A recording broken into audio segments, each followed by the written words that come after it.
or liver disease activity, as well as markers of hepatitis B are important during treatment of hepatitis B. And we do need to screen for other metabolic liver disease, MAFR or NAFR, and then hepatitis C, as well as HIV. But at the same time, we need to do this prevention. We need to advise patient advise patient to stop from taking alcohol or medications, especially complementary alternative medicine that can worsen liver function test. But of course, universal sexual precautions also important, safe sex practice. And then we need to screen for the first degree of family members, whether they have underlying hepatitis B, because sometimes we don't know whether they got it acquired vertical transmission or not. And then for their sexual partner, we do need to screen for hepatitis B as well. And after that, we need to advise them for the family member to be vaccinated for hepatitis B. Okay. Whereas hepatitis A, if this is good for the patient, if they already diagnosed with hepatitis B infection, any injury towards their liver is no things. So we have to ask them, have you received hepatitis A vaccine or not? If they said they haven't received hepatitis A vaccine, then I think we should advise them to go for hepatitis A vaccination, because we want to avoid further injury to the liver through any form of infection, especially due to hepatitis A. Any form of drug or herbs or alcohol. Okay, so this is this advice we need to give, okay, to our patient. And then for the family member, we need to advise them to do the screening. For the treatment wise, we do have tenofovir or entecavir, which is other nucleotide analogs. Injection form will be attached in the front. So those still used as first line. Usually treatment duration is 1 year. This one usually we won't ask you, because we are not practicing giving this hepatitis B infection compared to hepatitis C. Okay, but private maybe. And then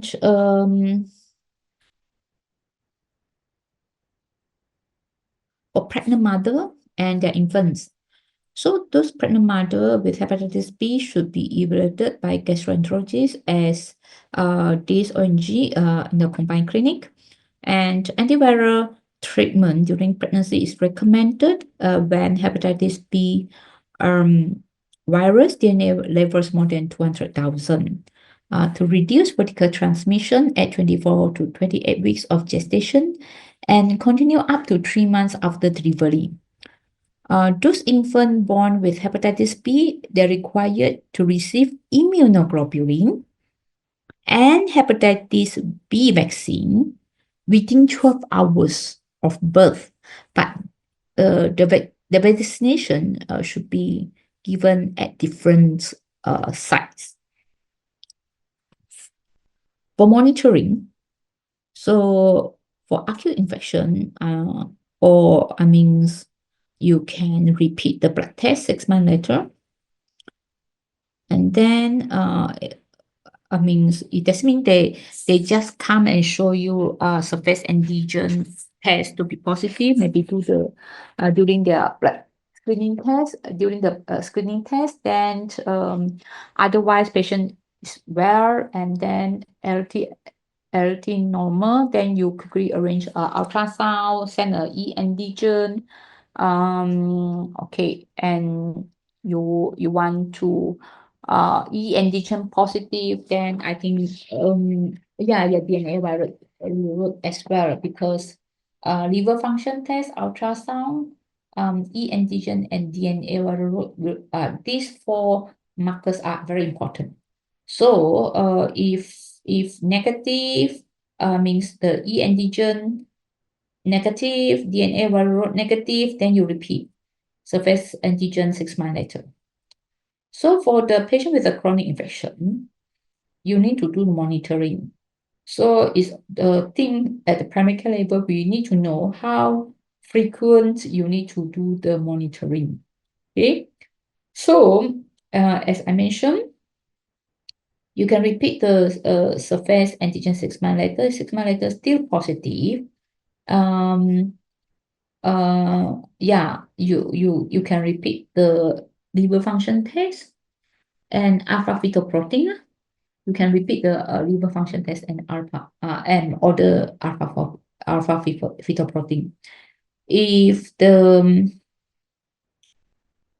this liver function test normal, alpha fetoprotein normal, then you can do it 6 monthly, at least like 1 or 2 years. Then you can proceed with yearly. Yeah, then you know this patient, most likely, there will be this if after you repeat surface antigen already negative, then you know the acute infection already resolved. Then I think it's fine. You just give the normal advice. You most likely the patient who wants the acute infection, they have the surface antibody. So those still persist. That means we refer to those hepatitis B carriers. So B carrier, you always have to do liver function test, alpha fetoprotein, as well as ultrasound. Initially, you can do 6 monthly. After that, 1 or 2 years is all normal. Then you can do it yearly. Yeah, and whenever patient have flare, then you can repeat again. Okay. So acute hepatitis B is self-limiting in 95%. And the chance of for them become persistent infection when they acquire the infection at young age. Okay. So if they're infected at birth, 90% of the patient progress to chronic hepatitis B, and 50% of person infected younger than 2 years, then 25 to 35% of person aged between 2 to 5 years. Those patients with chronic hepatitis B over a 5-year period, the progression from chronic hepatitis B to cirrhosis about 20%. Progression from compensated cirrhosis to HCC about 23%. Progression from compensated cirrhosis to HCC about 15%. So, in summary, 15% of patients with chronic hepatitis B will die of cirrhosis. How about another 85%? They still die from the non-communicable disease, especially myocardial infarction. That's why it's important to screen for the metabolic disease, even though they has underlying hepatitis B. Okay. Now let us look at this scenario. This is a 20-year-old primary gravida at 36 weeks, come for antenatal booking. Her surface antigen positive. Yeah, that means she has underlying hepatitis infection. Antibody towards hepatitis core also positive. The IgG is positive. So what is the most important management? Can you write down your answer in the chat box? A, encourage breastfeeding PRN. B, to give hepatitis B immunoglobulin to mother. C, to give HB immunoglobulin to baby together with hepatitis B vaccination. D, to check the baby antibody level at birth. E, to give the hepatitis B immunoglobulin to baby at birth. Okay, perfect. I think most of you get the answer C, but some of you mentioned E. So you need to give both immunoglobulin in order the baby can get the protection on the spot, as well as you still need to give the hepatitis B vaccination. The reason why we need to give both because immunoglobulin is only lasts for I think a few months. It's not lifelong. Okay, yeah. So for neonates born to mother, uh,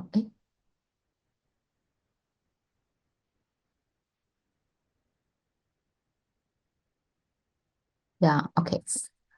No, okay, neonates born to mothers. Well, this blocking me. Who are hepatitis surface antigen positive. Give hepatitis B immunoglobulin and vaccine immediately after delivery and complete the vaccine series. And then you need to check the antibody response at age of 9 to 15 months. So it's important for you to check the label as well. After sexual exposure, patient come to you that most likely they have one night stand with the sexual worker, so they worry about they were contracted with hepatitis B. So you can give them hepatitis immunoglobulin as well as the vaccination if they haven't received hepatitis B vaccine. Okay. But of course, those already received, then I think they worry the antibody level is not adequate. Then you can give them another immunoglobulin, also give them another vaccine, and then check their antibody level. Okay. So after exposure to blood containing hepatitis B, especially healthcare workers, then you need to give the immunoglobulin for them to get the acute protection, as well as you need to repeat the vaccine booster.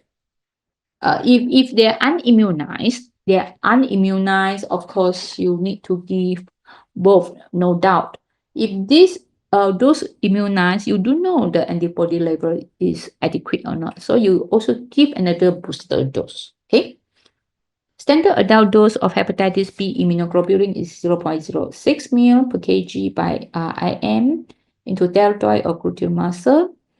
And this is the chart that you have to remember. So, this scenario, her husband comes to the clinic 3 months after completing third dose of hepatitis B vaccination. And his antibody level is about 5 milli international unit per mil, what is the most important management? Yeah, you can type your answer in the chat box. A, reassure. B, to give fourth dose of hepatitis B vaccination. C, to give hepatitis B immunoglobulin. D, to repeat the antibody level 6 months later. E, advise not to kiss the baby.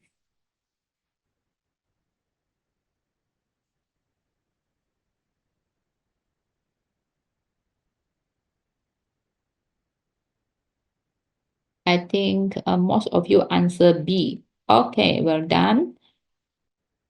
Okay. Vaccination. Most common vaccine schedule for unvaccinated healthcare providers is 3 doses of these 20 microgram of recombinant hepatitis surface antigen protein administered into the therapeutic muscle at 0, 1, and 6 months schedule. Post-vaccination serology testing on antibody towards hepatitis surface is recommended 2 months after the last vaccine dose. And you're required to achieve 10 milli international unit per mil of higher. So you need to revaccinate with 1 dose of hepatitis B vaccine booster for non-response. If patient still has non-immune levels of antibody towards hepatitis B surface, you need to give another 2 additional dose of vaccine at least 4 weeks apart. So you need to repeat. 2 months after you receive 4th dose, if the level is still less than 10, you can give the 5th dose 1 month later. Or after 2 months, I think you can give, once the level not achieved, you immediately can give the 5th dose. And then you either you want to give until 6 dose, then only you repeat again, or yeah, either way. So about 70%, you develop the protective levels after a total of 3 additional doses. So there are some people why they are non-responsive. I think it's hardly see lah. I myself, when I completed the dose during undergraduate, then when I repeat my the antibody level towards hepatitis surface many years down the road, when I joined UPM, my level is still more than 10. And then when I joined the study, I also received 4th booster. Then when I check my level already more than 100. So because we have the memory cells, yeah. So vaccinate all high-risk unimmunized adults who have been screened and their surface antigen negative. Okay, because nowadays we know that some of the adult Malaysian they're married to those non-Malaysian. So if those patients contracted with hepatitis B, it's important to screen for their family members, especially their spouse, and if they are unimmunized, please complete the vaccine series. Retest those who remain at high risk 1 or 2 months after the last dose. So, like healthcare providers, we all belong to a high risk group. That's why it's important for us to check the antibody towards hepatitis surface level. Okay, so I think the answer everybody know already. Yep. Now, what's the time now? 10. So any question? You can open your mic and ask, or you can type in the chat box.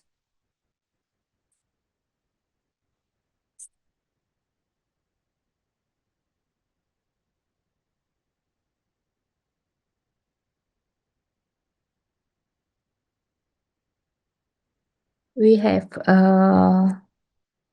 we'll start our break time at 10:30. So now we are a bit earlier. When should we check for antibody hepatitis co? Is it routinely checked? As I mentioned, those tests available in primary care clinic, if I'm not mistaken, you can send for e-antigen, liver function test, ultrasound, DNA, I'm not sure. Anyone from KKM? Anyone from KKM? You can send DNA. So, how about this? Yes, so we can send this for important markers. Yeah, hepatitis E and hepatitis DNA, right? Ultrasound definitely you can order, liver function test, that's why you can order. So these are the important. In our CPG, they don't indicate this hepatitis co antibody. For me, it's not necessary. Yeah. Yes. So Isa mentioned we can send yeah, so Hanif, you do mention you can send the e-antigen and DNA viral load. So Isa mentioned you can send the DNA if LT is abnormal lah, the range.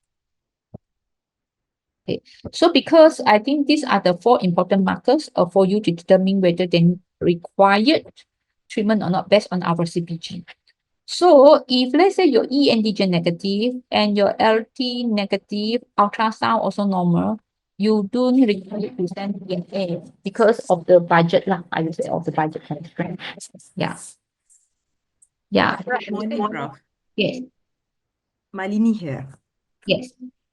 Prof, I want to ask, because we always have this question among us, So whenever we go through a CPG or we go through a study material, and whenever we answer our assignments, do we need to follow according to what we are working, like what setting we are working in, let's say from GP or from KKM, or we should follow the CPG, which is because sometimes because I work in clinic kesihatan, so we have so many limitations. Sometimes we have to send certain certain blood first, and then only we can go for all this ultrasound or CT scan. So it may differ compared to what is the management is. So whenever we answer question, how do we answer? Do we answer according to what is the best or according to our setting? Thank you, Prof. Okay, thank you, Marini, for your very relevant question. The way I answer is usually I will say according to guideline, Malaysian clinical practice guideline, fourth edition published in what year? These are the standard treatment. However, in my clinic, I give this treatment because of what. Yeah. So you can tell people, we as a trainees, we as a specialist, we know these are the gold standard. However, I have to personalize my treatment because of this reason. Okay? Okay, Prof. Understood. Thank you, Yeah. Prof. Okay, you're welcome. So, routinely done. Yeah. Yeah. Okay. Okay, Hanif. Okay, we move to the next question. Edwina, for pregnant with non-reactive hepatitis B antibody, is it suggestive to administer hepatitis B vaccination if patient is not high risk? Okay, I think for the pregnant mother who is born before 1989, what's their age? 1990, 2025 minus 1989. What is the age?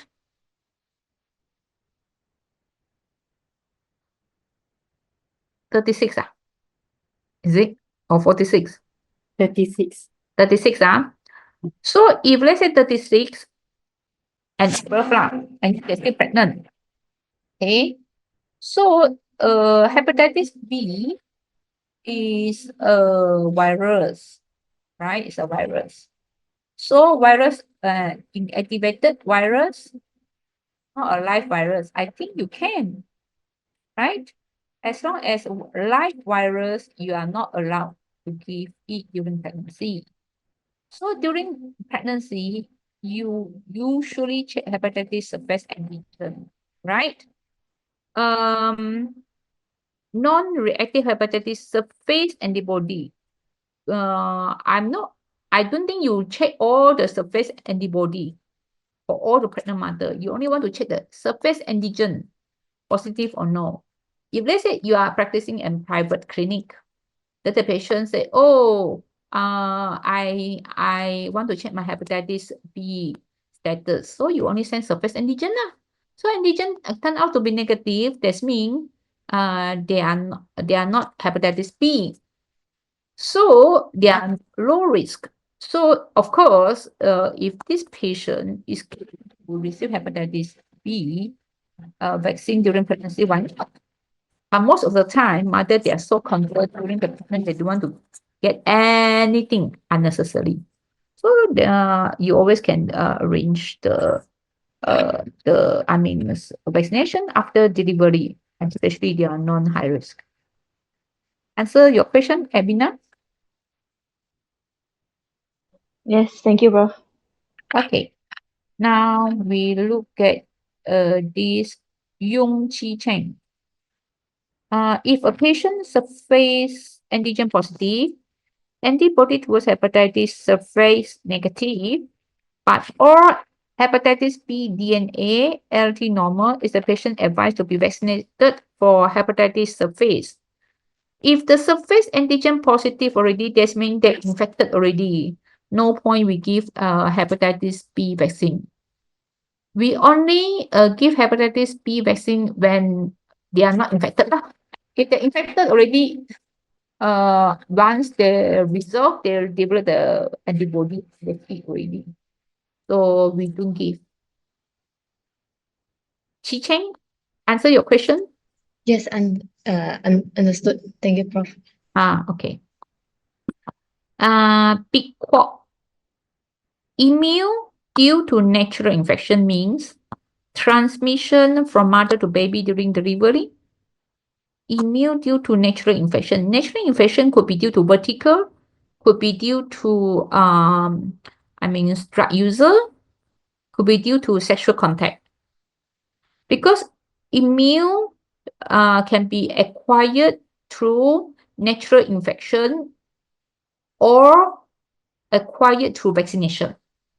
How you want to differentiate the immunity acquired through natural infection or vaccination is look at the antibody towards hepatitis. No, antibody towards hepatitis core. If the antibody towards hepatitis core is positive, we know that they develop immune system due to natural infection. Because are you clear about this? Yes, Prof. Thanks for the clarification. Okay. You're welcome. 36. I'm not sure what 36 mean. Maying or Asian.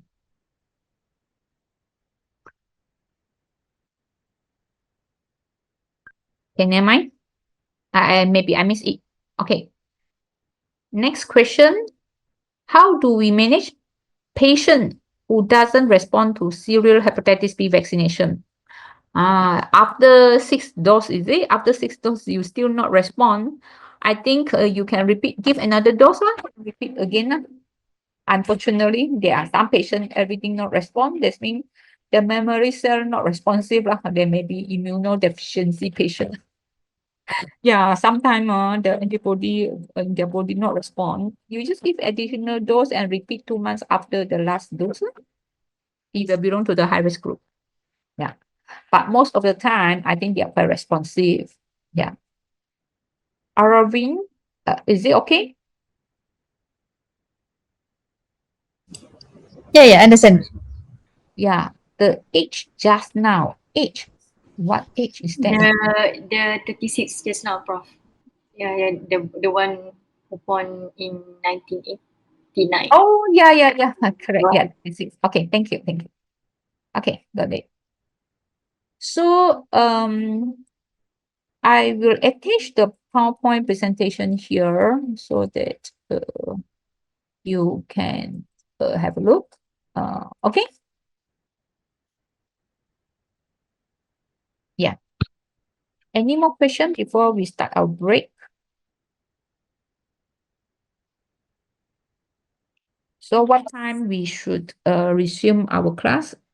In the timetable, we are given for 15 minutes or 30 minutes for the break.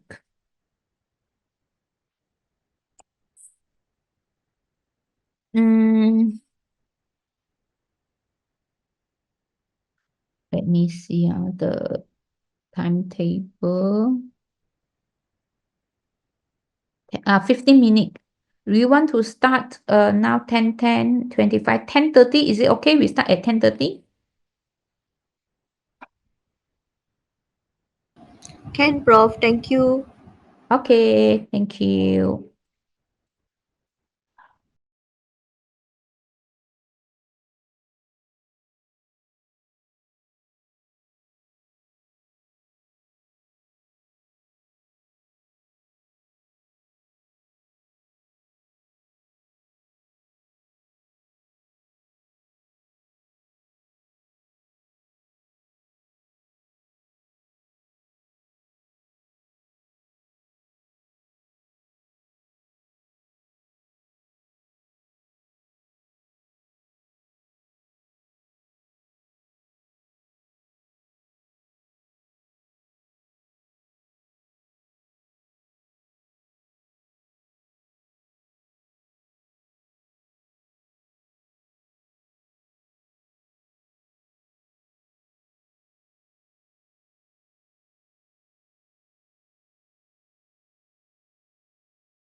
Okay, can you hear me? I'm going to start on another lecture on NAFR. Can you see the slide now? Okay. Okay, let me to put in the presentation mode. Okay. NAFR or MAFR. NAFR stands for non-alcoholic fatty liver disease, and MAFR stands for metabolic dysfunction associated fatty liver disease. So, interchangeable. Previously we used NAFR, but now we use MAFR. So these are the outlines that will be used for these topics. What is NAFR or MAFR? Most common among all liver disorder and cause of chronic liver disease. So previously, we always thought that hepatitis B can cause chronic liver disease, but currently, I think NAFR is the common causes of chronic liver disease. And commonest cause of asymptomatic abnormal liver function test. Usually, most of the time, NAFR or MAFR, they presents with you, this is an incidental findings, whereby when you repeat liver function test for patient with underlying diabetes or hypertension, and you'll notice the liver function test, especially LT level is high, so you proceed with ultrasound. When you proceed with ultrasound of hepatitis biliary system, then you notice that this patient have NAFR or MAFR. And most common cause of end-stage liver disease requiring liver transplantation. So we look at definition of NAFR. This presence of hepatic steatosis or infiltration of liver cells with fat on imaging or histologically when no other causes for secondary hepatic fat accumulation. Other causes of fat accumulation could be due to heavy alcohol consumption. Then in NAFR, this is not due to alcoholic.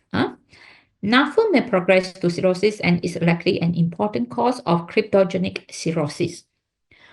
If we look at the spectrum of NAFR, actually, if you look at this diagram, that can be classified into healthy liver, fatty liver, whereby the simple fat accumulation, NASH, which is non-alcoholic steatohepatitis, and finally cirrhosis, whereby the scar tissue is present. If you look at the reversibility, for the fatty liver, NASH still reversible, whereas one that reach cirrhosis status is non-reversible. So when you tell our patient, most likely you have fatty liver, so I don't know whether you refer to the NAFR or you refer to this part of the second stage of NAFR. So in terms of medical terminology, NAFR or MAFR is acceptable. But when you explain to patient, I think you need to use NAFR. Usually you use fatty liver. That means the fat is accumulated at the liver. But for doctor or healthcare providers, this NAFR actually they have 4 stages. Either this fatty liver or NASH or cirrhosis. Okay. So NAFR is subdivided into non-alcoholic fatty liver and non-alcoholic steatohepatitis. And NAFR encompasses the entire spectrum of fatty liver disease, ranging from fatty liver to steatohepatitis and cirrhosis. So this is a thing I want you all to know. Even though it's a benign disease, but it still can proceed to cirrhosis. If you look at under the HPE, the NAFR is presence of hepatic steatosis with no evidence of significant inflammation or hepatocellular injury in the form of ballooning of hepatocyte or no evidence of fibrosis. So you look at the normal hepatic cell. If let's say there's ballooning means the cell is become enlarged like a balloon, and there is no feature suggestive of inflammation, which is usually bluish color, and there is no fibrosis as well. There's no stiffening in between of the cell. And the risk of progression of cirrhosis and liver failure is very minimum for fatty liver, NAFR. Okay, so accumulation of fat more than 5% of the liver weight is called NAFR. Compared to NASH, hepatic steatosis is associated with hepatic inflammation with hepatocyte injury, ballooning with or without fibrosis. Now, not only ballooning, but you can see the bluish color inflammatory cell, but no fibrosis, no fibrosis. And this NASH can progress to cirrhosis, liver failure, and HCC. Whereas for the cirrhosis, presence of advanced fibrosis and cirrhosis with current or previous histological evidence of steatosis of steatohepatitis. So now it's not only ballooning, the liver injury, the larger cell, but you can see in between of the hepatocyte, there is a presence of cirrhosis. You can see the very stiff cirrhosis. So this is the difference between the normal, there's only ballooning. There's a ballooning with presence of this inflammation. This ballooning together with inflammation as well as cirrhosis. Okay.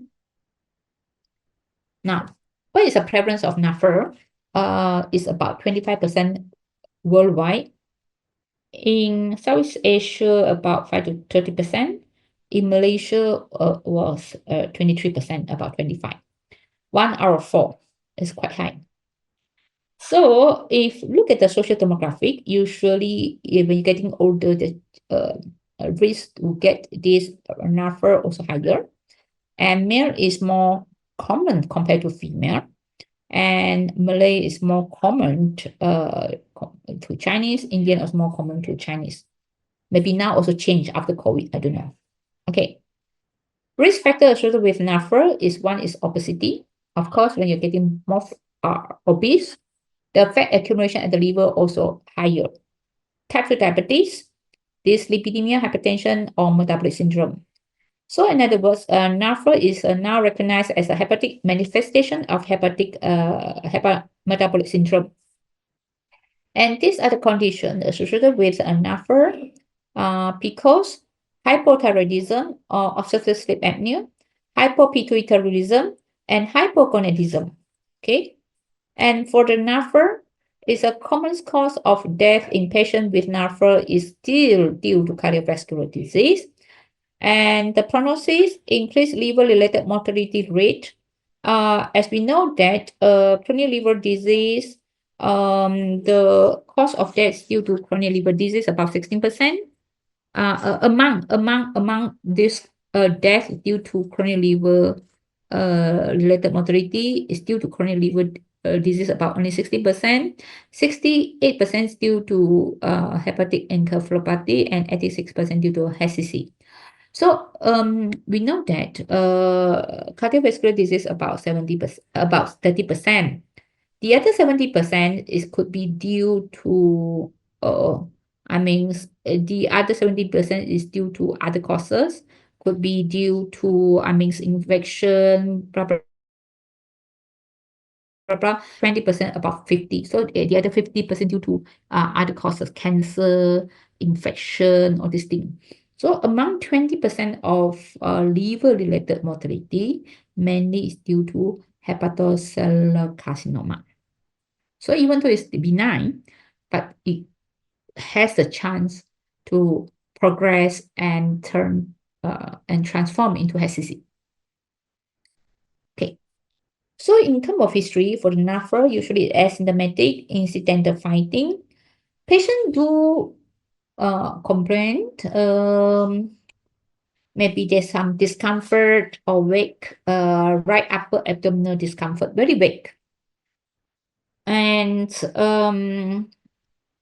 no, excessive use or consumption of alcohol, but there is other metabolic disease risk factor. Examinations wise, patient obese with a high BMI more than 23.5, in a sign of insulin resistance, high blood pressure, hepatomegaly, yeah, about one fifth, about 18%. They do have a hepatomegaly. Could be tender, could be non-tender. If there's in cirrhosis stage, of course, there's a feature of the coronary liver disease, and as well as sign of portal hypertension. So if we look at the LT-ST ratio, more than 1 is suggestive of NAFR. If ALT divided by ST less than 1 will point towards an alcoholic liver disease. So it's very important for NAFR, the LT is always higher than AST. For those who consume a lot of alcohol, AST level is much higher compared to ALT. Okay. How about, is there any screening tools to tell us whether they are at risk of getting NAFR? Yes, we do have. We call this HSI, hepatic steatosis index, or we can use the lipid accumulative product index. Let us see what is HSI and lab index. So HSI, the important parameters is your LT-ST ratio times 8 plus your BMI. You can take out a pen now. Let's say we presume your LT divided the ST ratio is 1. So 8 times 1 is equal to 8 times your BMI. Let's say your BMI is 22. So already 30. Then plus 2 if you're non-diabetes. Non-diabetes is 30. If you're female, plus 2 is 32. So if any value more than 36, then your chance to be NAFR is higher. Okay, you use a cutoff point of 36, more than 36. How about lipid cumulative product index? You need to get your waist circumference. Let's say your waist circumference is 100. 100 minus 65 is 35. 35 times your triglyceride. If your 35 times your triglyceride is 2, your triglyceride is 2, 35 times 2 is 70.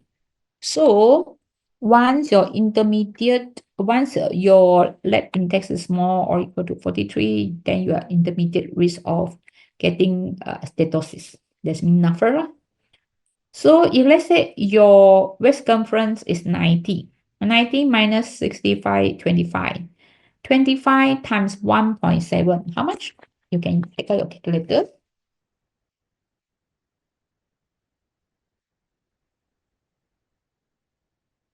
25 times 1.7, 42 point.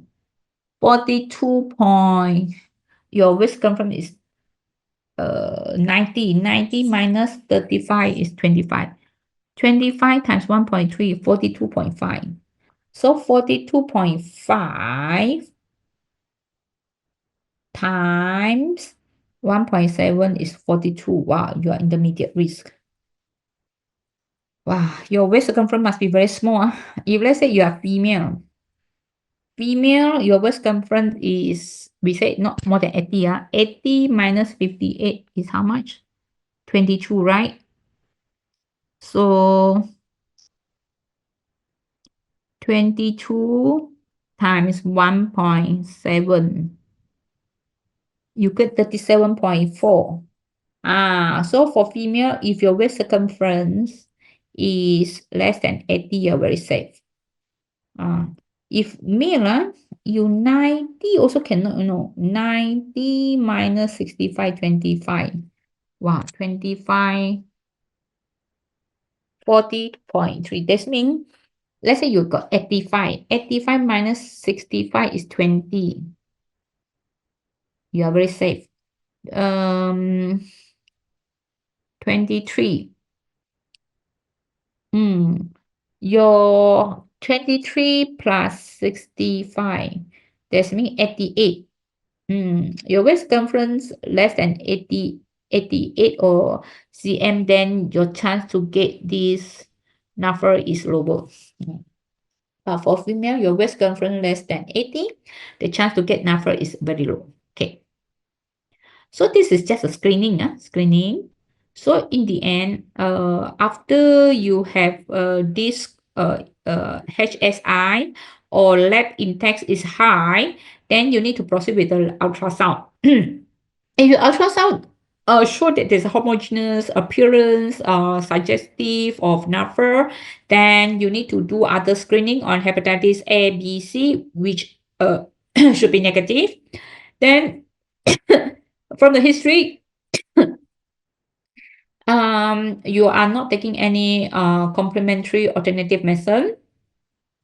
However, if you are on statin, this could be due to statin. So if how you want to know whether this is mainly due to statin or due to NAFR, if let's say your statin, you reduce the dose, then the liver function test also coming down. Of course, you can know that this is mainly statin induced. So maybe you can cut down the dose, or you can switch to other statin from simvastatin to rosuvastatin or pravastatin. Pravastatin is water soluble, so the chance to get the raised LT is lower.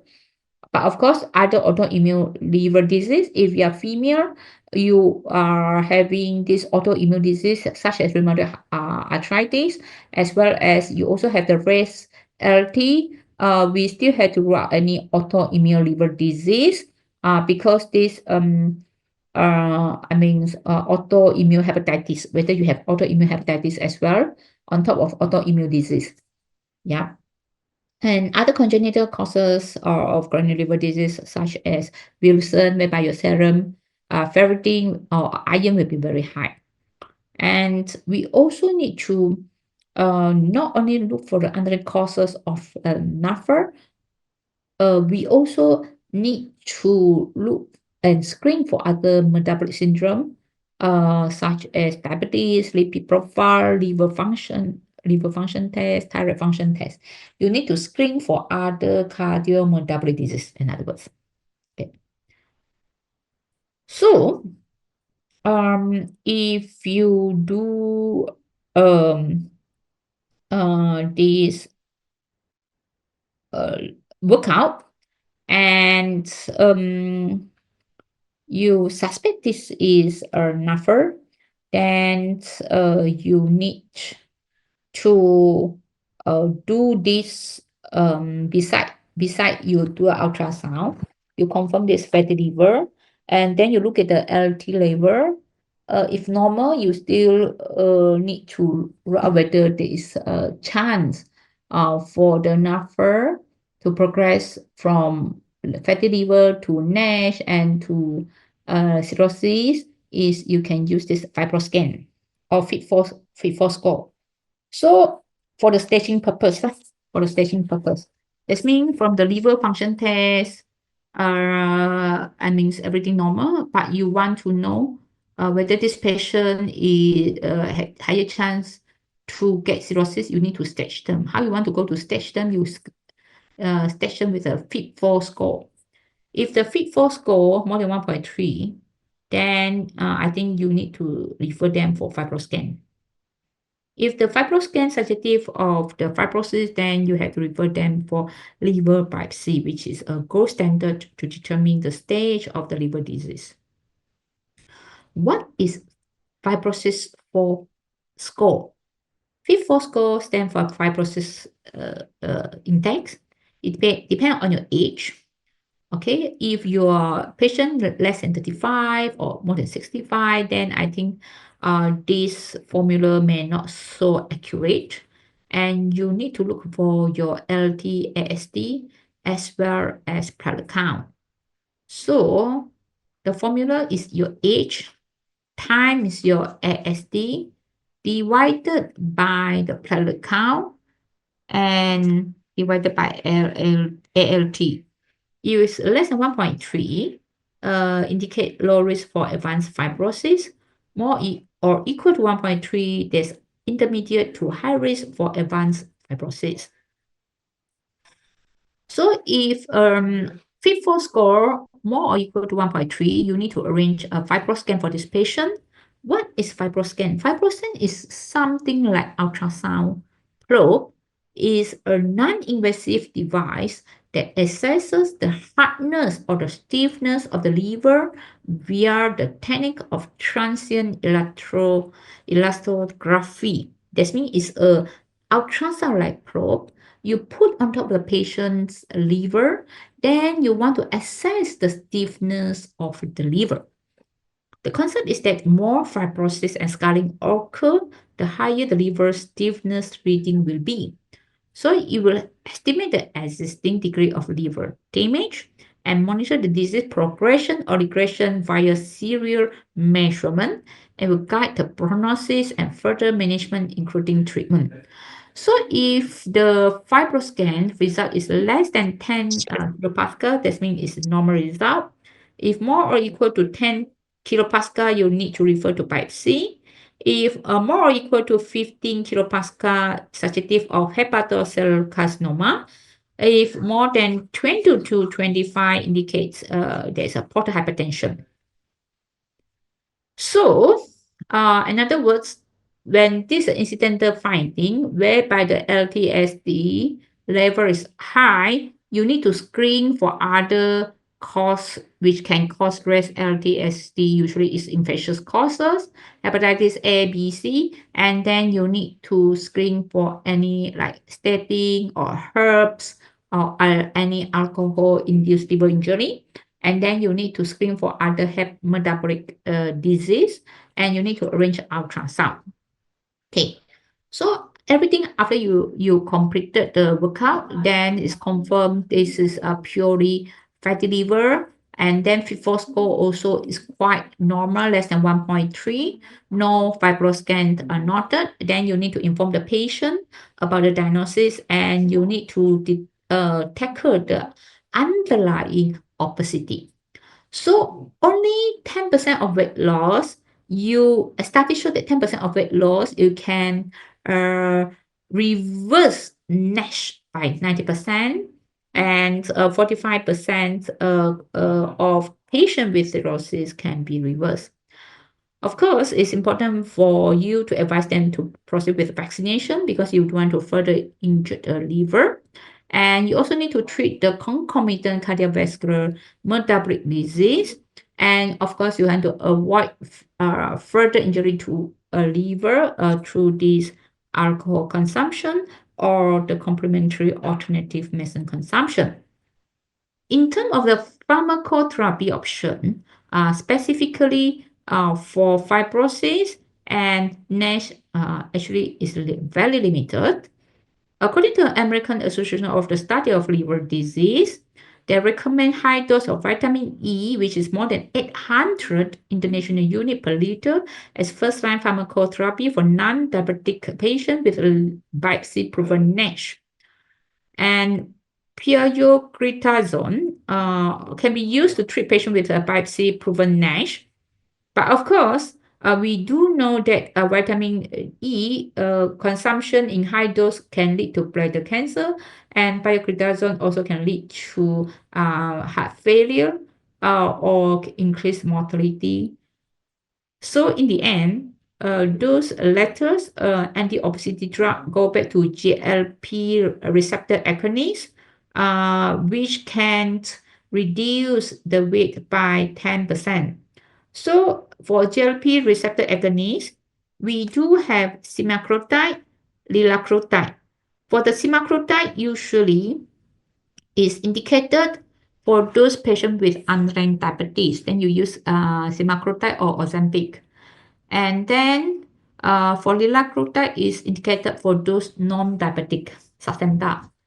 So we also do have Rybelsus. Rybelsus is will be given orally compared to semaglutide given subcutaneously. Liraglutide you need to give daily.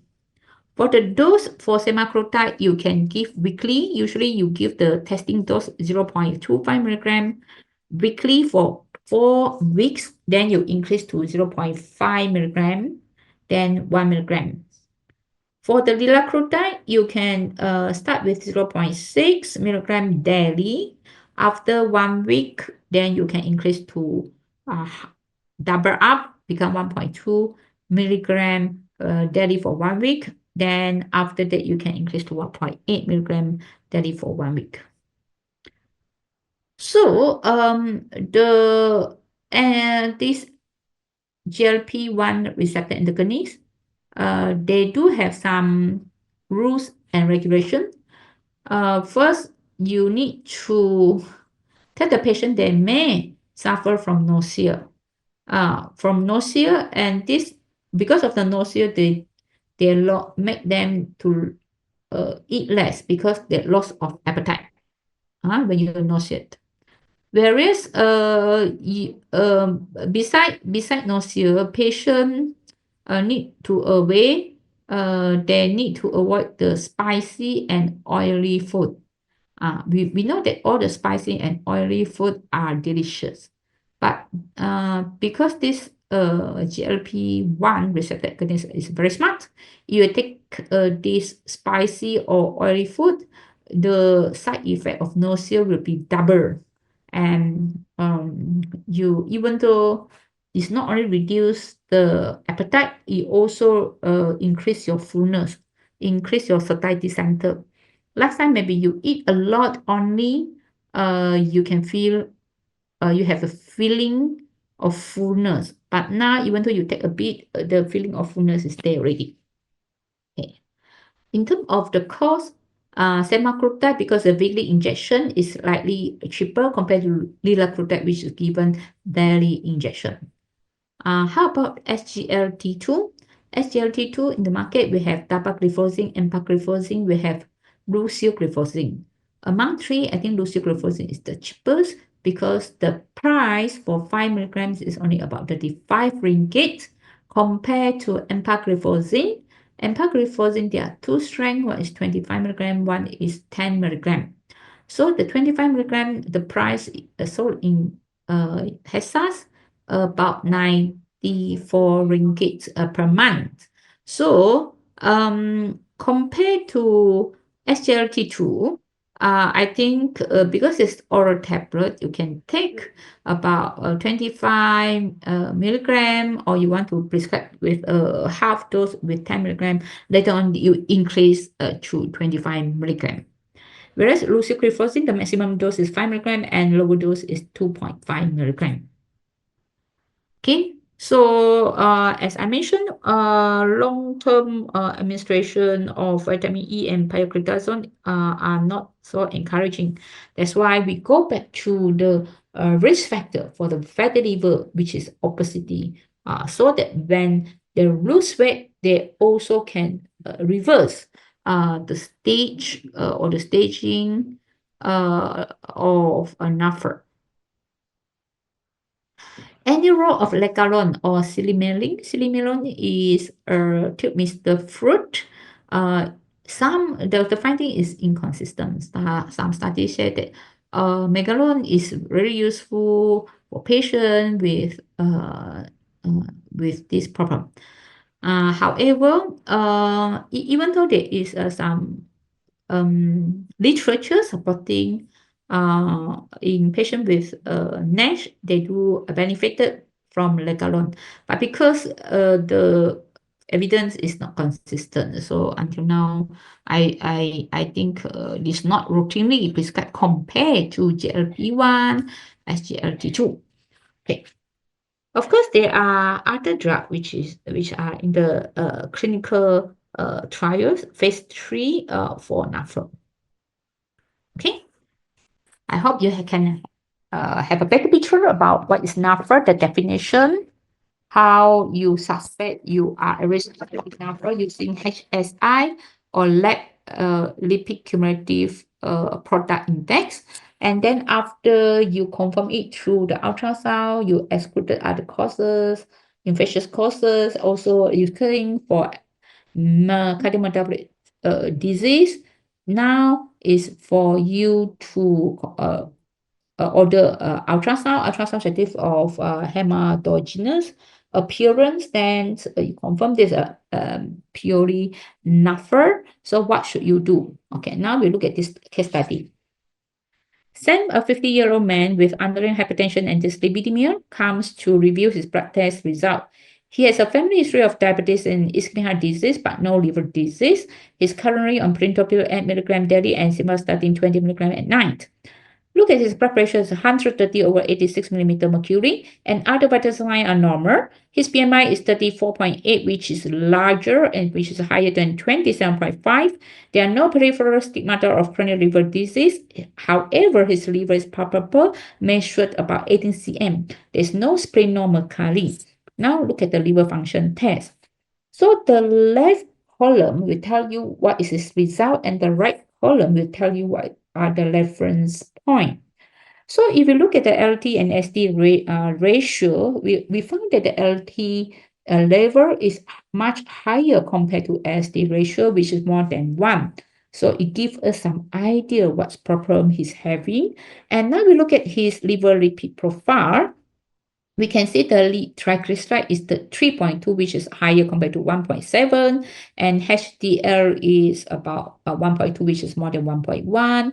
His LDL is 3.5, which is definitely higher. We know that for a patient with a hypertension, usually the target of LDL is about 2.6. So now, you can type your answer in the chat box. Ultrasound showed this a bright and large liver consistent with fatty infiltration. So what is the most likely? Can you write it down? Question number 2. What further workup would you like to consider?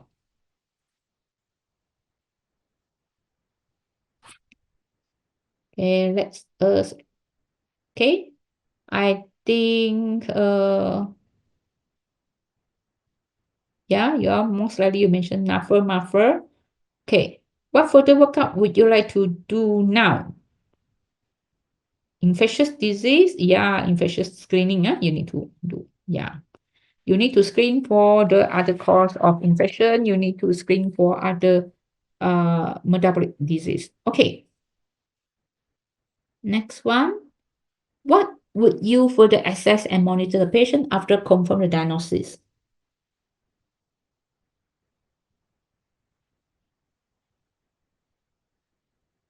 FIFO, yeah, FIFO score. What would you like to manage Sam? Yeah, how you want to manage him? Now, you want to perform a FIFO score. How you want to manage him? Weight reduction, optimize statin. Okay. Increase statin dose, weight reduction. Okay. Diet. Okay, fine. Diet and lifestyle modification. Okay. Yeah. We need to assess the status of fibrosis using FIFO score. And if more than 1.3, more or equal to 1.3, we need to proceed with FibroScan. Yeah. How will you manage them? You can divide into general approach and pharmacotherapy approach. Yeah. I think completely perfect. You understand what it is? Yeah. So, which one you want to use? GLP-1 receptor agonist. You want to use the SGLT2, or you want to use other anti-obesity drugs such as propionic contrast, or you want to use this bariatric surgery. Yeah. So it's very individualized. You have to depend the effectiveness,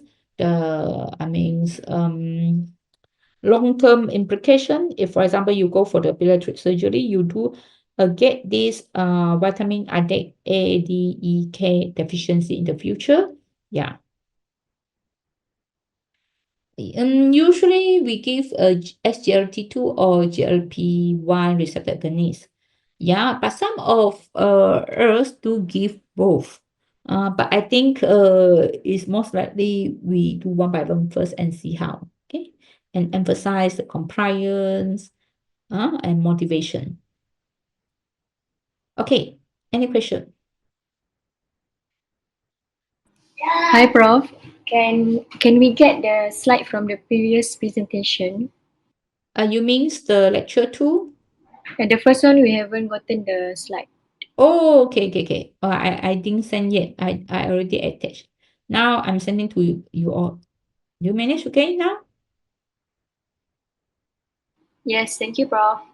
Okay. So now it's 11. We still have time. Can we do some other topics as well?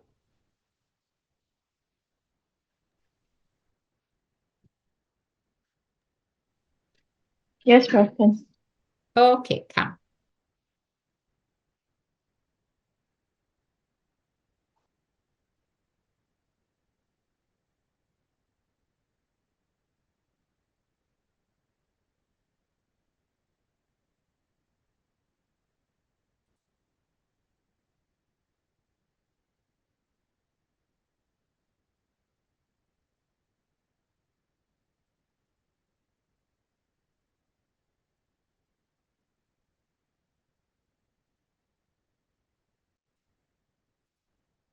Okay. Let us start on this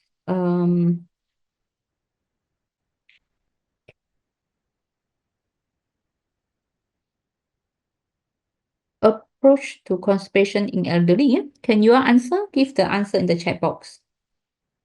You can, for each clinical scenario below, give the most likely cause of the constipation, and each option may be used only once. Okay. An 80 years old woman presents with thirst, tiredness, depression, bone pain, and constipation. What is the answer? What is the most likely cause of her constipation? A. Hypothyroidism, hypokalemia, irritable bowel syndrome, Seeker carcinoma, Charcot's disease, folate supplements, hyperkalemia, ferrous sulfate hypercalcemia, colorectal carcinoma, diverticulitis. Okay, I think you mentioned hypothyroidism.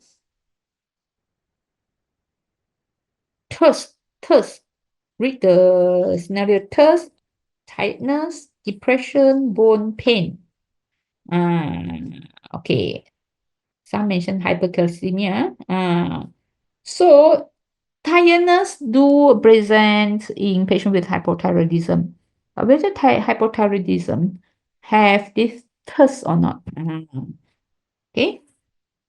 That's why we call this as a single best answer. What condition can explain all the symptoms above? Okay, okay, next one. A 65-year-old man presents with 3-month history of weight loss, altered bowel habit, and bleeding per rectum. What's the most likely causes for him? For his condition. Okay, I think most of you answer colorectal carcinoma. Next, a 42-year-old woman complains of weight gain, constipation, cold intolerance, and depression.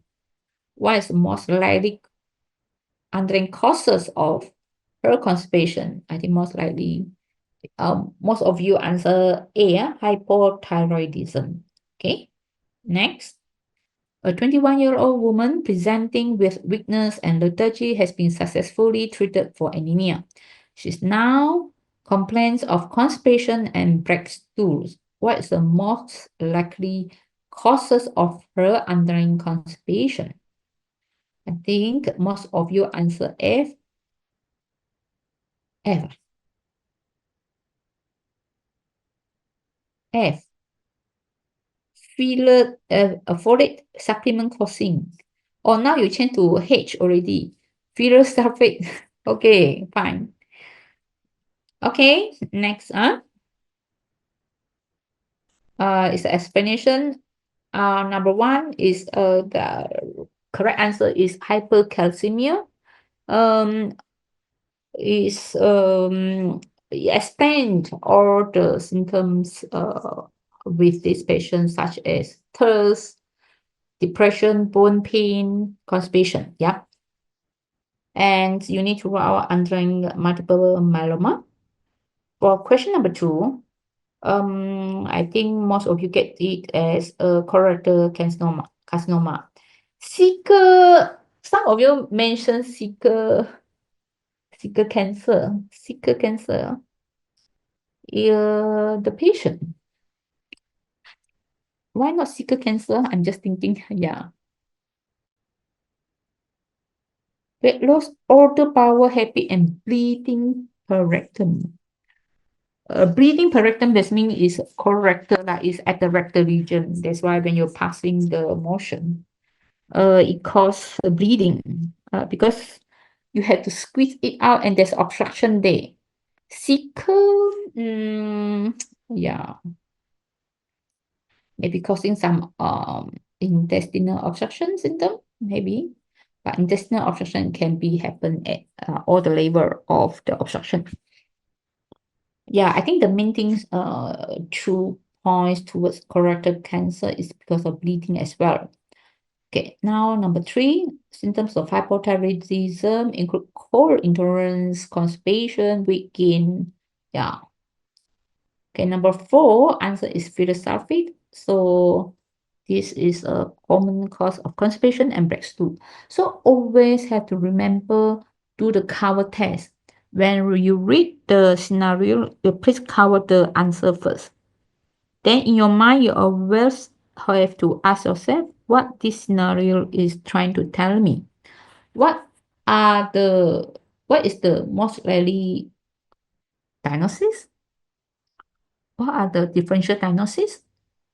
So whatever the pop up into your mind the first time, most likely that one is the most probable diagnosis. Okay. So once you have something in your mind that only you uncover the answer, then I think this will increase the chance of bias because you study too much. Then your brain will automatically look for the familiar terms. Yeah, when you using this cover and uncover test, you can overcome the potential bias. Yeah. Definition of a normal bowel habit. So it's varied from person to person. Most of people empty their bowels between 3 times a day and between 3 times a week. If you open bowel every day, I think most likely this is what we try. So if you are not able to open bowel every day, at least 3 times a week, 1 week you have 7 days. 3 times a week is still less than 50%. So about 3 times a week. If you pass motion twice a day, still okay. 3 times, more than 3 times, then we said you are diarrhea. You're having diarrhea. But of course, not only the frequency, but the consistency of the stool also tell us whether you have diarrhea or not. So if you use Bristol stool chart, if type 1 stool, this is separate hard lumps like nuts and hard to press, hard to pass out. Very, very, very hard. Type 2 is a sausage shape but lumpy. This one you still is quite big. It's sausage shape but it's lumpy. Type 3 is like a sausage but with cracks on its surface. Is like a sausage is not so bad, but there's a crack. It's called type 3. Type 4 is like a sausage or snake and smooth and soft. Okay, so type 3 and above is we say is constipation. Type 5 is soft blobs with clear-cut edges. It can pass easily. Type 6 is fluffy pieces with ragged edge, mushy stool. whereas type 7 is watery, no solid pieces, entirely liquid. I think type 7, everybody know you are having diarrhea. And the nice form is, I think, 6, 4 and 5. 4 and 5 is very, very nice. So I think 6 is a little bit not so healthy, not so normal. 4, 5 still okay lah. 4, 5, 4, 5. So 1, 2, 3 is constipation. 6, 7 is more towards diarrhea type. So causes of constipation. Idiopathic is due to a slow transit constipation or due to pelvic floor dysfunction or combination syndrome or normal chronic transit constipation. Various secondary cause of constipation could be due to primary disease of colon or rectum. That means it could be due to cancer, and then irritable bowel syndrome, causing you not able to pass motion normally. You can present or diarrhea because due to stressful condition.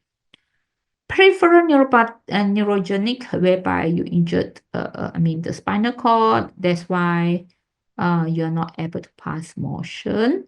And central neurogenic, think maybe you have a stroke, and that's why you may encounter constipation.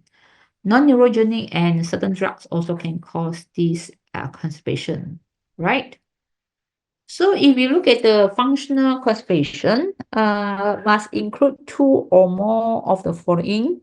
That means you're straining during at least 25% of defecation, lumpy or hard stool in at least 25% of defecation, sensation of incomplete evacuation for at least 25% of defecation, and sensation of anorectal obstruction or blockage for at least 25% of defecation. And E is manual maneuver to facilitate the patient to pass out stool. F is fewer than 3 defecation per week. I think this is the easiest, less than 3 times a week, most likely you are having this constipation. Plus, not only the frequency, but I think you need to strengthen, or you need to have the features by using the Bristol stool chart. So either you look at the frequency, you look at the consistency, you look at the strengthening is required or not. Okay. Then number 2, loose stool are rarely present without the use of laxative. This means, if you are in constipation, unlikely you have loose stool, unless you are using this laxative. Because of constipation, you are using laxative. That's why your stool become loose stool. Insufficient criteria for irritable bowel syndrome, then you could classify them under constipation. And another important criteria for constipation is the criteria must fulfill the last 3 months with symptom onset at least 6 months prior to diagnosis. Okay, that one you can. So I hope you have a better understanding about constipation. Now let's look at the irritable bowel syndrome. Room 4. What is room 4 criteria? They must have a certain duration of the ABCD. So symptom must be at least once a week, and it must be in the last 3 months, not in the last 1 month, but last 3 months, associated with 2 or more of these features. So not only the frequency, the abdominal pain is at least once a week, and in the last 3 months, they have other 2 features. So, what are the features? Is abdominal pain which is related to defecation. After the passing out the stool, abdominal pain will resolve. Associated with change in frequency of stool, that's mean diarrhea or constipation, and associated with a change in the form of appearance. And this criteria should be fulfilled at least 3 months with symptom onset at least 6 months before diagnosis. Okay, so that means that the symptom of the abdominal pain, which is related to defecation, and they do have constipation or diarrhea. But among these, abdominal pain must be there, abdominal pain for at least for 3 months. Abdominal pain. At the same time, they do have constipation, diarrhea. Then this a patient, you can diagnose them with the irritable bowel syndrome. If they trust you, of course, you can proceed with the treatment for irritable bowel syndrome. Okay, what are the treatment? First, recommend the use of chloride channel activators, robiprostone. You know that robiprostone is very good. And the other, besides robiprostone, we do have this guanylate cyclase activator or linaclotide 200 milligram and precanatide 3 milligram to treat global irritable bowel symptoms, and usually for this GCA is a strong recommendation, high quality of evidence compared to chloride channel activator CCA, which is only moderate quality of evidence. Okay, for the constipation, these are the treatment available, and we look at the evidence. The first three is C. Review patient medication list to evaluate for medication that may cause constipation, and encourage patient to have a bowel movement soon after waking in the morning or 30 minutes after meals to take advantage of the gastrocolic reflux, and increasing dietary fiber to 25 to 30 gram daily also can improve the symptom of constipation. How about those recommendations under grade B? Encourage physical activity to improve the bowel regulatory, and if non-pharmacological approach fail, recommend to increase the fiber and or no laxative to increase bowel movement frequency and improve symptom of constipation. Another recommendation is biofeedback therapy. Surgery is reserved for persistent and intractable constipation in patients who has been evaluated and proven to have a slow transit constipation. So I think besides you look for the cause of the constipation by looking at the medicine list, you need to give them some, right? I think you make them to go to sit on the toilet bowl after waking up within 30 minutes. I think it's fine. You encourage them to increase fiber. So you can ask them to go to Shopee, just type this fiber. Fiber, there are two types. One is soluble, one is insoluble. So I think even though for weight loss, we do ask them to go to Shopee to purchase this soluble and insoluble fiber. So between these two, insoluble fiber, I think is very good. Or the soluble fiber also will do. I show you. You can just put soluble fiber. So once they come out, then you can use it. That one is slightly different compared to the CIU project that conducted in my hospital, whereby they are using other methodology such as apps to look at the blood pressure, to look at the weight, and we recommend this this practice lah. So for the medication now, what other medication can cause constipation? Commoners anti-Parkinson drug. But for your information, Parkinson itself also can cause constipation. Other medication like NSAIDs, which is a painkiller, if you take it regularly, it does cause constipation.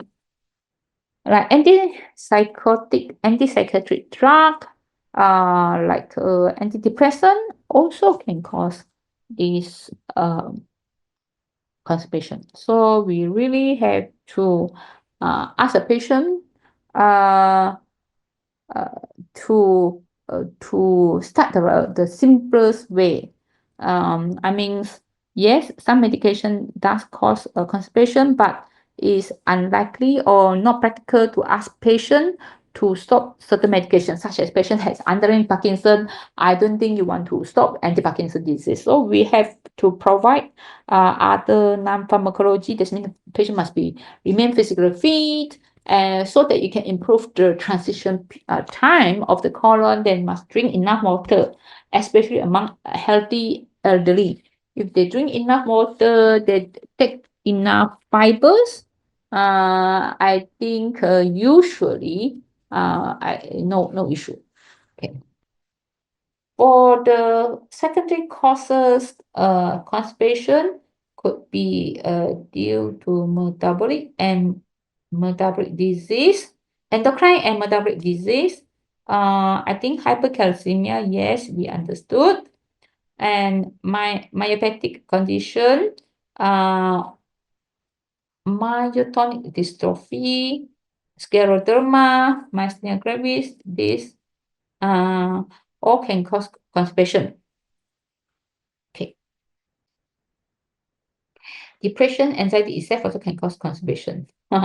Okay.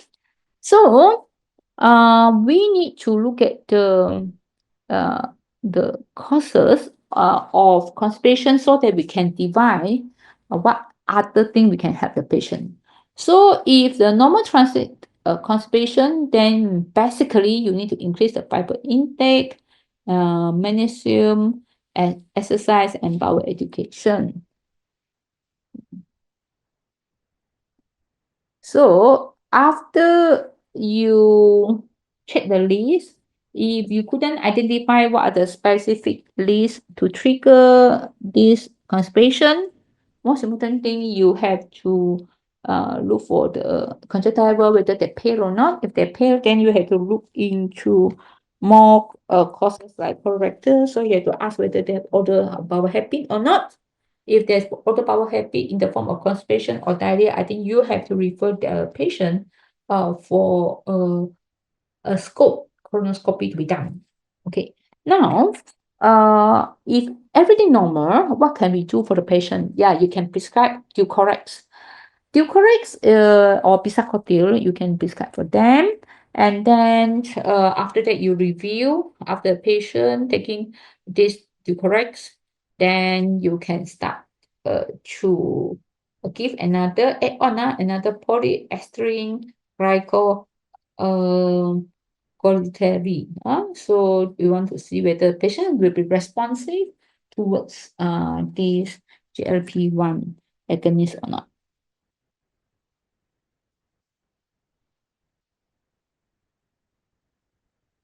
Okay. So as I mentioned, medication that they can use to treat a constipation, it could be due to bug residue, psyllium. But psyllium you need to take about 1 to 4 times daily. Wow.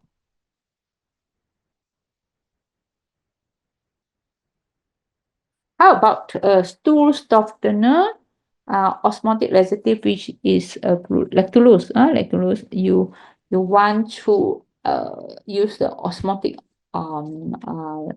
laxative. After they passing out the motion, they feel no more energy. Stool softener, you want to soften the stool to correct.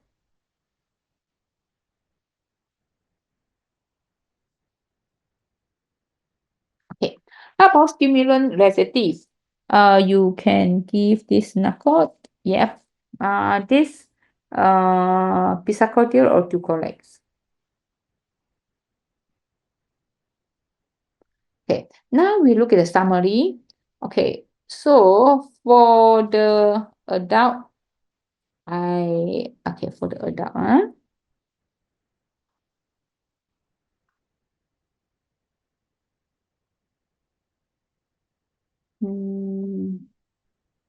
actually what I want to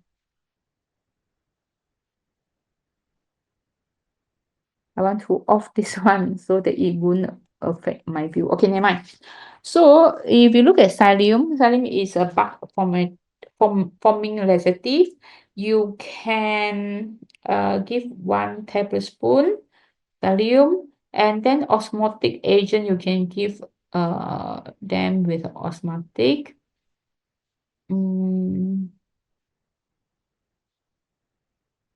So I think commonly we use lactulose.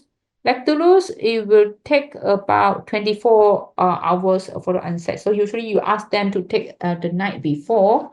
And then Pisacordial, you can give 10 milligram once a day. Usually it's shortened duration. So if let's say it's elderly, you already check the history, no bowel, auto bowel habit, no family history of cancer. So you feel that why not I give lactose for children? Children no, but for elderly yes.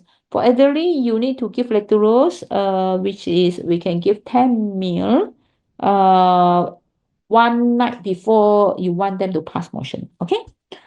Pizza cocktail also can be used on top of this. Usually I use this both, lactose and pizza cocktail. Psyllium, I seldom, yeah. Okay, any question for consultation? If now we move to abdominal pain in children. So these are the potential cause: acute AGE, acute appendicitis, infantile colic, worms manifestation, intersusception, impacted stool, Hirschsprung disease, peritenosis, and GERD, as well as school refusal. They present with acute abdominal pain. For this 4-month-old baby boy brought by his mother due to excessive crying, since 2 months old. Otherwise, he's thriving. Very important, all the pediatric cases, when they see you, you need to measure their growth chart, their height, and the weight. Yeah, we know that we are using WHO, we want to see the trend, rather than we want to look at give you a cut-off point. So most likely this patient has infantile colic because patient is well in between, and he's thriving well. That means he's within the normal growth. Okay. If the weight start to reduce, that means below third centile, or last time they always going up the trend, but suddenly now they're static or they decline, then I think you need to intervene. You need to refer to pediatrician. You know more the simple causes or benign causes like infantile colic. The rules of 3 infantile colic is crying for more than 3 hours per day. Sometimes you can cry until 3 hours per day, and longer than 3 days a week, and longer than 3 weeks. Wow, they're very demanding, very smart. Okay, so crying more than 3 hours, more than 3 times a week, and longer than 3 weeks. That means that for some time already. And when you weight them, it's not within the normal range. So there's no organic cause for the crying, or offer a balanced advice on treatment and provide support to the family. So usually diagnosis is by exclusion. That means you exclude all the surgical causes, and then because acute abdomen or the abdominal pain is very non-specific. Sometimes even the UTI can present with abdominal pain, respiratory infection also can present with abdominal pain. So not only surgical causes. If adult, usually surgical causes, but for children, it could be any causes. Even though otitis media, infection of the ear, also can be presented with abdominal pain. So, children present with abdominal pain in children, we really need to do the complete physical examination. You have to look at the ear, have to use the stethoscope, and then you have to listen to the lung. You need to, of course, you examine the abdomen, complete examination. You have to look for the private part. Then have to look for the anal region. Okay. Other organic cause of excessive crying in infants, if let's say CNS abnormality, due to, I think they are not only having excessive crying, maybe they have feet or this thing. For the gastrointestinal, of course, constipation can cause abdominal pain. Cows make a protein intolerance when they have allergy towards cow's milk. But now it's less likely because we really encourage mother to practice breastfeeding. Okay, even though good, they do present with abdominal pain instead of burping. Okay, lactose intolerance can present with abdominal pain, rectal fissure, yes. Infection, yes, it can causing the infection in the brain, the ear, and infection, urinary tract infection, and trauma. So, any trauma, we can present with abdominal pain. Okay. So, if you examine all the system and found to be normal, and you think this most likely due to infantile colic, what are the treatment options you have? The first is the simethicone, okay, or dicyclomine. The patient love you so much, polymix. Okay, it really help the child with constipation. So, what is our role as a primary care physician? We need to detect the early and make the correct diagnosis, so that we can refer those serious or the surgical related causes to the tertiary center. And after that, we also can help the parents to give the simethicone or Colimix to the children. Then once the abdominal pain resolved, parents also happy. Okay. For the acute appendicitis, usually diagnosis is very difficult because usually child, because of the anatomy or orientation, so they may not present with right iliac fossa pain. Usually they present with a complication such as rupture of the appendix. That's why causing this rigidity. Yeah. So at early stage of acute appendicitis, infant may be irritable, unable to tolerate food, and they become lethargic, anorexia, started to vomit and having fever and pain. So less than 2 years old is poorly localized. Age less than 5 years, I think a bit rare. And 50% of patients less than 10 years has perforated appendicitis. Yeah. So that's why I think children, when they have acute abdomen, we really need to refer them to tertiary hospital if possible, because we don't want it causing rupture. If rupture, it can cause adhesion. Yeah. Worm infestation. So how we know this child most likely having worm infestation? Besides abdominal pain, they have itchy of the anus, especially at night. And their weight may be also under placenta or reducing in trend. So they may have diarrhea. And yeah, besides poor weight gain, they do have anemia as well. Yeah, for the intestinal obstruction, it may occur ascaris. They can be presented with a intestinal obstruction emergency. But usually, I think at the remote area more lah, because those children stay at urban area, most likely they will to this thing compared to this remote area whereby children can run around without any shoe. So worm infestation, so you need to take it the sanitation, and then you need to give this albendazole. Albendazole for children more than 2 years, more or equal to 2 years, you can give 400 milligram as a single dose. Okay. Intussusception, yeah. How you differentiate between intussusception and other common causes? So usually the peak of the incidence is about 3 to 12 months. That means less than 12 months.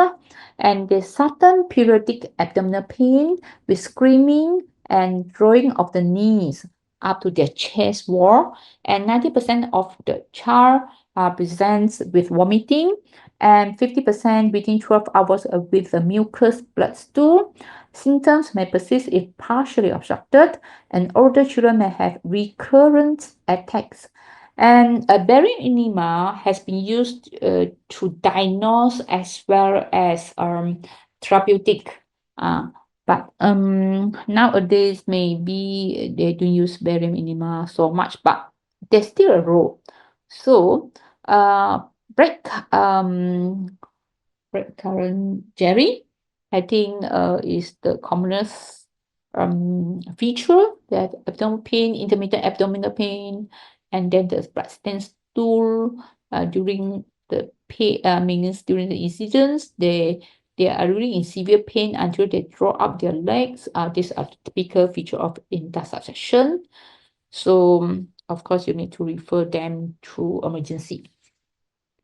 How about impacted stool in children? Usually we know that the stool are hard. That's why sometimes because of the hard stool, the children avoid to go to passing out and causing vicious cycle. Because of we are not passing out, then we worsen constipation.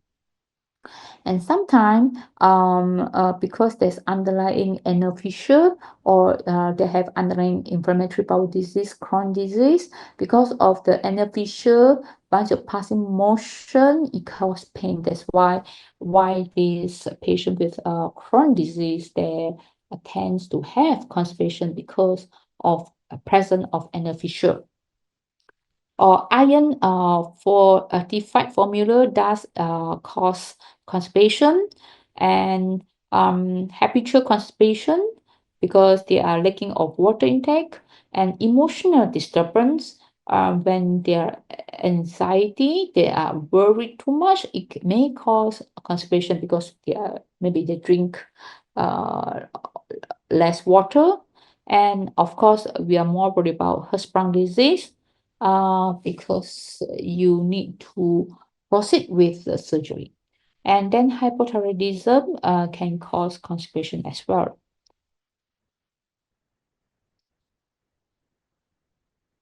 Okay. For Hirschsprung disease, most infants present at 3 to 4 days of age with increasing abdominal distension and delay in passing out meconium. So that's why it's very important for us to report if a patient maybe they are able to pass meconium after they go home. However, parents notice that even though a regular breastfed, however, the baby is still not able to passing out motion. It does happen because the Hirschsprung initially maybe not so severe, and that can have a late diagnosis as well.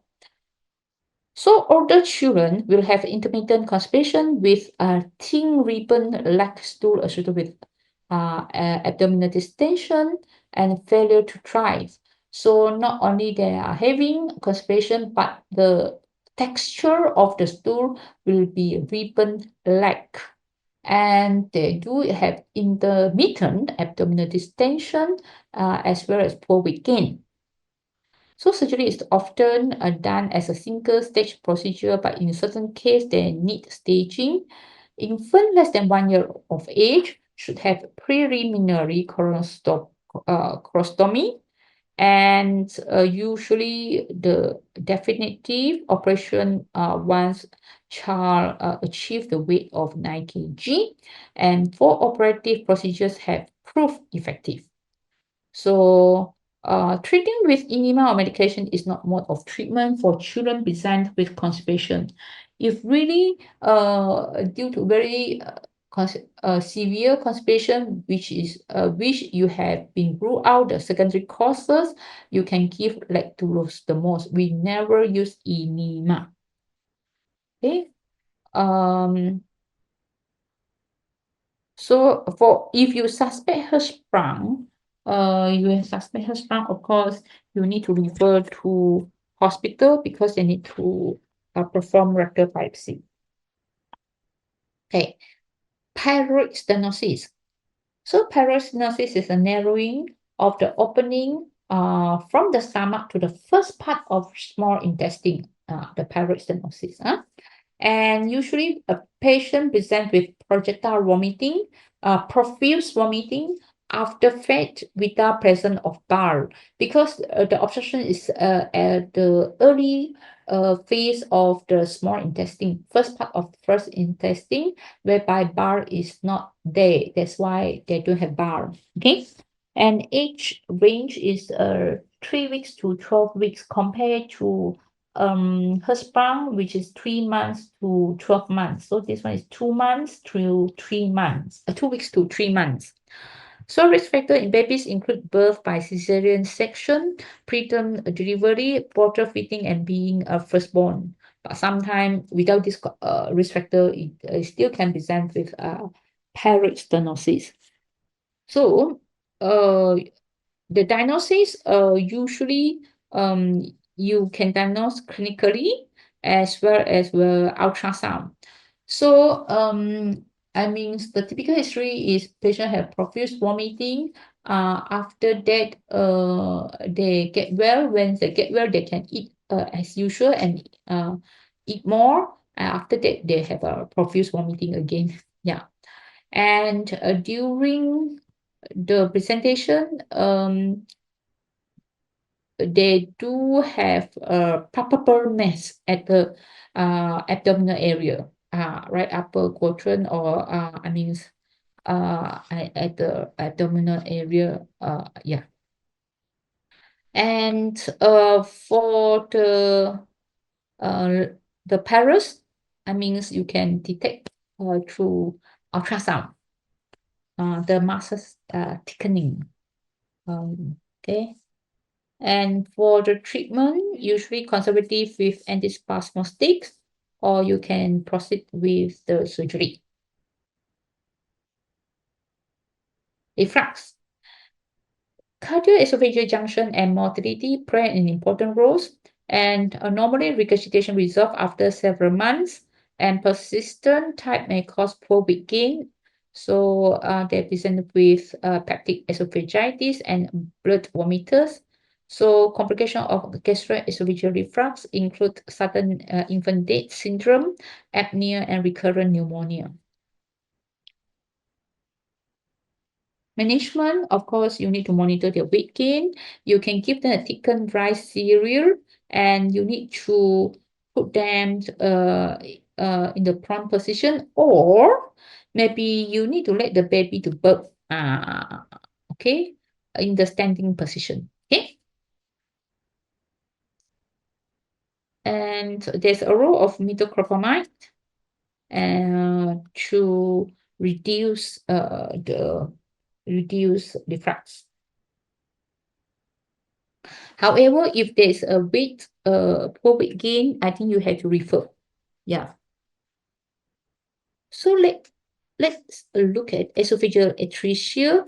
Usually, the vomiting will be present at soon after delivery, and usually they have other concomitant congenital abnormality. Okay, you have to refer to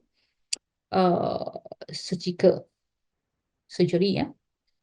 Duodenal obstruction is associated with bowel vomiting or vomiters, and then associated with chromosome abnormality, trisomy 18 and 21.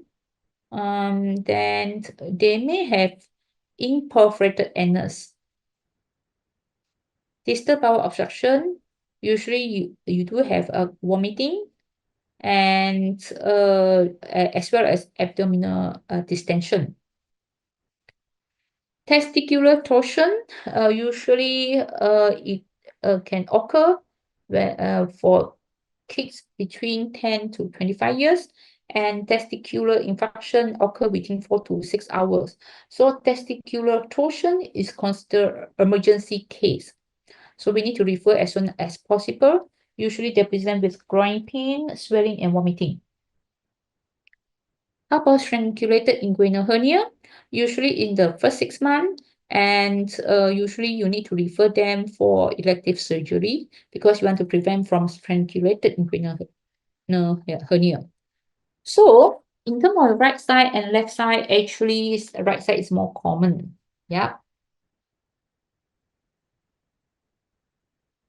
Ambiguous genitalia, I think imperforated anus, these are the case. I think you have some idea. For the jaundice, I think most important thing you have to look at the direct and indirect ratio.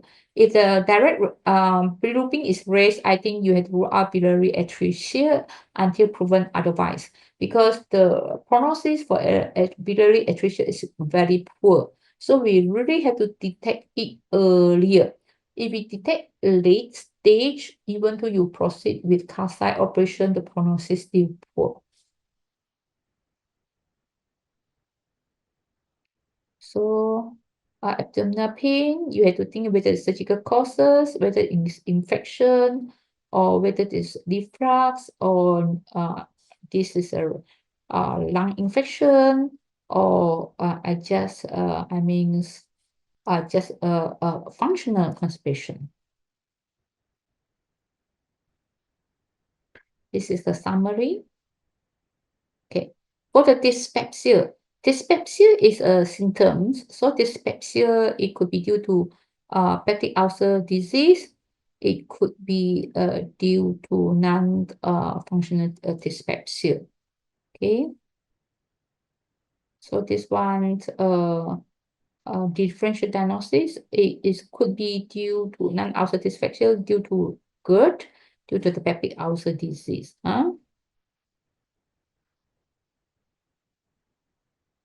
So if peptic ulcer disease, then you have to think of the causes. Is it they skip their meal, or whether they have underlying H. pylori infection or not? Yeah, if there's underlying H. pylori infection, then eradication treatment is indicated. You need to know what are the red flags for you to refer patient for this PUD or the GERD or this thing. Yeah, for the unintentional weight loss. Usually weight loss more than 5% of the baseline weight is a red flag. It's associated with iron deficiency anemia. Of course, gastrointestinal bleeding, dysphagia, odynophagia, previous gastric surgery, persistent vomiting, and epigastric pain. This one will refer you to, will help you to identify this patient need to refer early.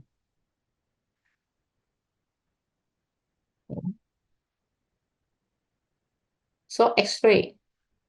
A 65-year-old woman comes with epigastric pain for 3 hours.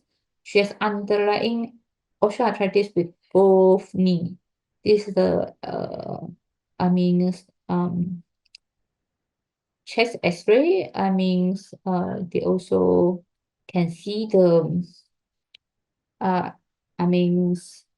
the gas under the diaphragm bilaterally. So it most likely due to perforation because of the regular NSAID use causing peptic ulcer disease with perforation.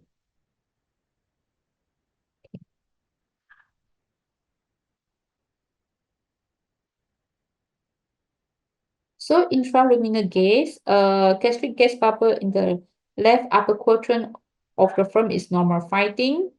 So left upper. This one is normal.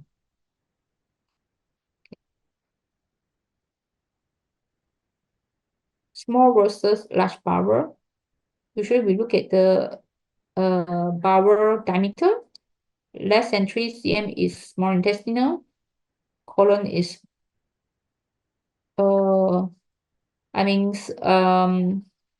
less than 3 is for the small bowel. Colon is less than 5.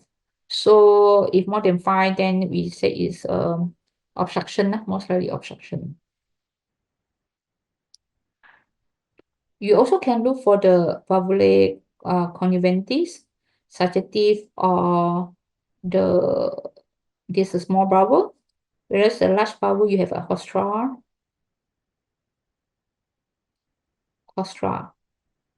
Hostra means this it won't close everything, whereas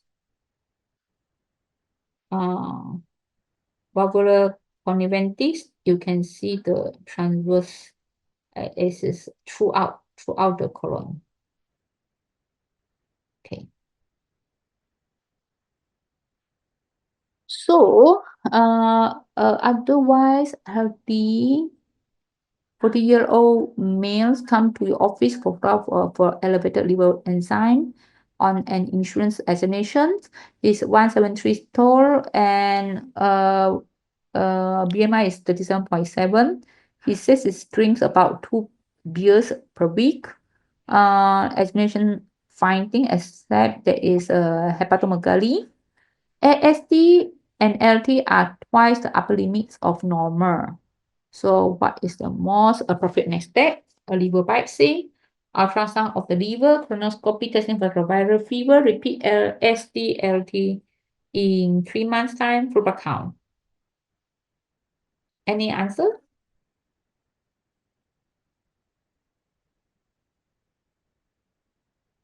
Obese, and then he regular drinker, hepatomegaly, you found that there's LTSD. So what you need to do? You need to perform ultrasound. You need to do the test for other viral hepatitis B. Yeah, you do know. Yeah, yes, you need to do ultrasound. Maybe it can show you the fatty liver picture or the number. But at the same time, you need to check whether there's underlying hepatitis B infection as well or not, because even though it's obese, but we still have to rule out other causes of breast LTSD. Okay. Okay, approach for jaundice, adult and children. I think this one already in your assignment. And then hepatitis B, the one already give you the lecture. I think that's all. And the NJ, I think mainly you focus on the direct and indirect bilirubin. Okay. For the aging in children, okay. For the aging in children, usually you need to give the ORS. Yeah. Yeah, ORS is very important. And how you want to assess the hydration status, also important. Yeah, usually AGE, we don't give antibiotic unless suggestive or the feature suggestive is a bacterial causes. I think you can go through if you want. Okay. Lactose intolerance, I think rotavirus. Rotavirus is not a routine vaccination, but is recommended by the CDC. Of course, they want to get it, you have to get it from private. Okay. I can share with you this PowerPoint here. Any question before we stop here? I know you already saturated already, but basically, I think the important topic has been covered, especially hepatitis B. But of course, some of the question for the rare and yet important thing you have to practice from the past year lah. Then at least you know how to differentiate between like Crohn's disease, and the ulcerative colitis, what are the treatment needed. That one I think cover here. I hope that you can read from the module from the website. Bearing in intersection, does it work? Okay. It's very good question. I say it work, but it can cause recurrence. Yeah. Yeah, I will say. Last time they always like it's a gold standard. But now they found that they are not like last time you must do the barium enema. But in intersection, main thing you still have to refer to surgery lah. Okay.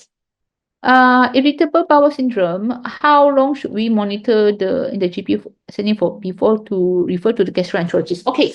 For the irritable bowel syndrome, of course, according to Rome 4 criteria, they must have the abdominal pain once a week. And then from the history, they already all the symptoms, ABCD, abdominal pain, constipation, diarrhea, right? Change in the stool. For 3 months, at least for the last 6 months. So they don't have other features such as weight loss. They don't have other feature like bloody stool points towards inflammatory bowel disease.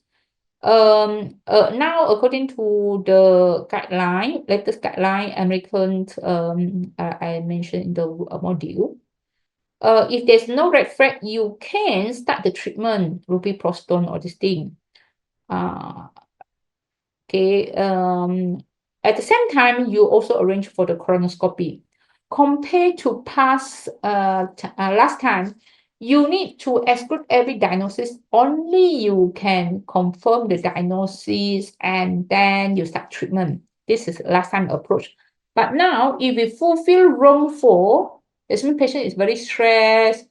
Patient once they're stressed, they feel they have these symptoms. I think no significant weight loss. I think from the private, if you suspect irritable bowel syndrome, you always because the robiprostone, as I know, they still not even though it's already approved by the FDA, but not in Malaysia yet. So you still give the symptom relief lah. Whatever the symptom, you treat them, then you arrange for the colonoscopy. If colonoscopy tell you everything normal, no feature suggestive of the Crohn, no feature suggestive of the ulcerative colitis, I feel that it's safe for you to start the systematic treatment. Yeah. So in the end, the patient still need a colonoscopy, right? So it's whether they can manage their stress or not. Of course, last time they do like you need to avoid certain diet to reduce the symptoms. But according to the latest guideline, the diet restriction, the evidence is low. But if let's say the drug is still not here, then I think you still have to give the treatment Maybelline. Last time they loved Maybelline as the exam question, but now because I have a robiprostone, which give you a higher evidence. Is it answer your question? But how long should we monitor? As long as they don't have the alarming feature, I think it's go back to the patient. Some patient even though no alarming feature, but the irritable bowel syndrome really affect the quality of life. They want to know the diagnosis. They worry about the diagnosis. So you will refer. Yeah.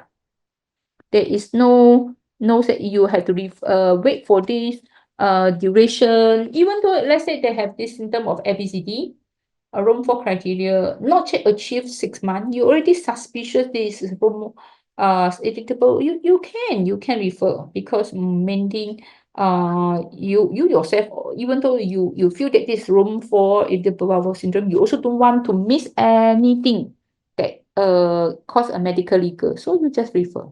Yeah. Is it okay, Evina? Yes, thank you, Prof. Okay. Komodo, Pisacordia and lactose concurrent use mentioned earlier can be considered in 80 years old. Yeah, actually, my mother-in-law last time, 80 years, she's 82, 84, 80, last year, 84. So I give her lactulose alone, doesn't work one. I have give her lactulose, the osmotic, as well as Pisacordia, only she able to pass motion. But of course, you can try one by one and see. Yeah. Kumuta, okay? Yes, you can consider use in the 80 years old. I use for my mother-in-law. Okay, Okay. Prof. Thank Yeah. you. Yeah. But of course, main thing have to make sure they take adequate fluid, enough fiber. If they can active, means they are able to walk, the one is the best lah. If they are not able to walk, you have to use this tool. So rather than every time you had to do the manual equation or you want to give the enema, actually it's very troublesome. For Renu, Smiticon, can we give the one under 2 years? I cannot remember under 2 years can give. Colimix, I had to check, right? You have to check means. Yeah. I cannot remember, Renu. Can you? You just check means under 2 years, any problem? I know albendazole usually you give above the age of 2 lah. Smiticon, I can't remember. Renu, are you okay? You check now and let me know. Okay, lactulose mota. Lactulose takes longer duration and symptom not immediate relief. Yes, exactly. That's why I always give lactulose one night before. Elderly 80, can they take bug laxative like psyllium regularly? Why not? No issue. Psyllium is a fiber. It's a soluble fiber. No issues. Yeah. Lactulose is quite sweet. Can use in diabetic patient. This is very good question. That's why for diabetic patient, I give them Ducorex. Yeah. I don't like lactulose or give them psyllium, the soluble fiber. But soluble fiber, psyllium, when you add water, it will be expanded, Yeah, then it's like a jelly like that. And no taste. Patient, most of the time they don't like it. You still have to add in some, but psyllium they have come out different flavor lah, maybe in lemon. Yeah. So I feel that psyllium is not as tasty as we think. Okay. I think for diabetic patient, the safest you give Bisacodyl 10 milligram. Okay, 10 milligram BD ke, 20 milligram ke. Okay. Renu, it was written not for under 2 years old. I see. Not under 2 years. Thank you. Yeah. Latest slide, I think I already upload already, right? I think lecture 3 is here. Nur Farhan already uploaded. Okay. Do you manage to find? I try to find it. You try to find it. Never mind. I upload again here. Okay. Good morning, Prof. Can you see? Yeah. Thank you very much, Kumota. I know it's really saturated. Yeah. Hopefully, the PowerPoint slide will help you. Yeah. Okay. I think you all can go for a break or for your lunch break before you start another lecture in the afternoon. Yeah. Thank you very much. All the best. Bye-bye. Prof. Yes. Good morning. Sorry, Prof. Can I ask one last question? Sure. For the question earlier for the alcoholic obese guy, the answer B and D seems correct. But the thing is, the question asks, which would I do next? So, of course, the earliest one I will be able to do is check for viral hepatitis because ultrasound will take time. So, in this case, when we get if we get questions in the exam, which one are we supposed to put first? Because we Okay. are E or B. Yeah. This alcoholic, sensitive alcoholic, right? So next, what you want to do, if your clinic have ultrasound, you immediately can know. Mhm. You just put the probe there, you already know this is like homogeneous or not homogeneous, right? So I will say next, I will do ultrasound. Because hepatitis B usually will take time, like what you said lah. No, thank you. Thank you, Prof. Yeah. Okay. Thank you. Bye-bye.